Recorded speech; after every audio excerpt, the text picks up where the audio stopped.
నమస్తే అండి. ఎలా ఉన్నారంతా? చాలా రోజులైంది కదా మాట్లాడుకుని. బిజీ బిజీ అయిపోయిందండి లైఫ్. పోనీ అంత బిజీగా ఉన్నందుకు జీవితంలో ఏమైనా సాధించేసానా అంటే అది లేదు. ఆఫీస్‌కి వెళ్ళడం, ఇంటికి రావడం. జిమ్‌కి డబ్బులు కట్టానని గుర్తొచ్చినప్పుడు జిమ్‌కెళ్ళి వర్కౌట్ చేసుకోవడం. అయినా ఇప్పుడు నా సోదంతా ఎందుకులెండి. మ్యాటర్‌కొచ్చేస్తే మొన్న చాలా దరిద్రంగా ఉన్న నా అల్మారాను సర్దడం స్టార్ట్ చేశాను. ఆ లోపల ఉన్నవన్నీ బయటికి తీస్తా ఉంటే ఏదో క్రీస్తు పూర్వం వస్తువులు పురావస్తు శాఖ తవ్వకాల నుంచి బయటికి తీసిన ఫీలింగ్ కలిగిందండి నాకు. ఆ తవ్వకాల్లో నుంచి ఒక కవర్ బయటపడిందండి.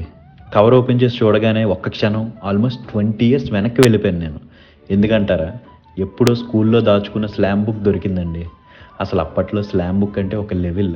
స్కూలింగ్ అయిపోయి వెళ్ళిపోతున్నప్పుడు ఫ్రెండ్స్ అందరి దగ్గరికి వెళ్ళి వాళ్ళ డీటెయిల్స్ అన్నీ తీసుకుని వాళ్ళ ఆటోగ్రాఫ్ తీసుకోవడం భలే అనిపించేది. క్లాస్‌లో అంతమంది ఉన్నా ఫస్ట్ వెళ్ళేది మాత్రం మన బెస్ట్ ఫ్రెండ్ దగ్గరికే. ఈ ప్రాసెస్‌లో ముఖ్యమైన ఘట్టం ఏంటంటే మన ఆచార్య పాదఘట్టం అనుకుంటున్నారేమో! అస్సలు కాదండోయ్! అమ్మాయిల దగ్గరికి వెళ్ళి వాళ్ళ డీటెయిల్స్ తీసుకోవడం. మన క్రష్ దగ్గరికి వెళ్ళి తన డీటెయిల్స్ తీసుకుంటున్నప్పుడు వెనకాల నుంచి మన ఎదవలు అరిచే అరుపులు ఏవైతే ఉన్నాయో వామ్మో!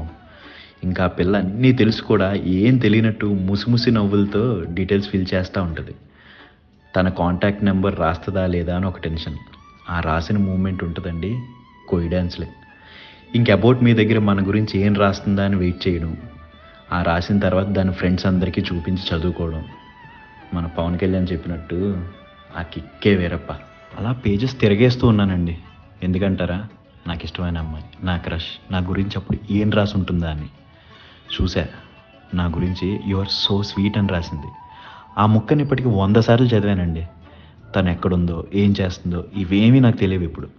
ఇలా ఇన్ని మెమరీస్ ఆ ఒక్క బుక్‌లో ఉన్నాయి.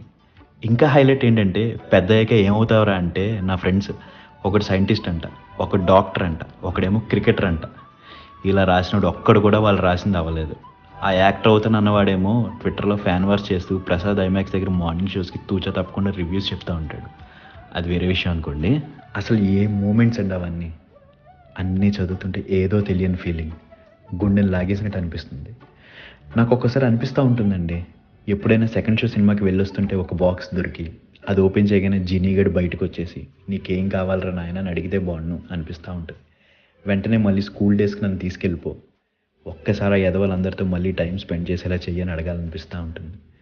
కానీ ఇవేమీ అయ్యేవి కాదు కదా! కాబట్టి ఆ మెమరీస్‌ని ఇలాగే హార్ట్‌లో ఎప్పుడు ఉంచుకొని ముందుకెళ్ళిపోవడమే. ఏమంటారు? మీకు అలాగే అనిపిస్తుందా? మీ బ్యాచ్‌లో మీ సైంటిస్ట్‌కి, డాక్టర్స్‌కి, యాక్టర్స్‌కి ఈ వీడియో షేర్ చేసి వాళ్ళేమంటారో నాకు కింద కామెంట్స్‌లో చెప్పండి.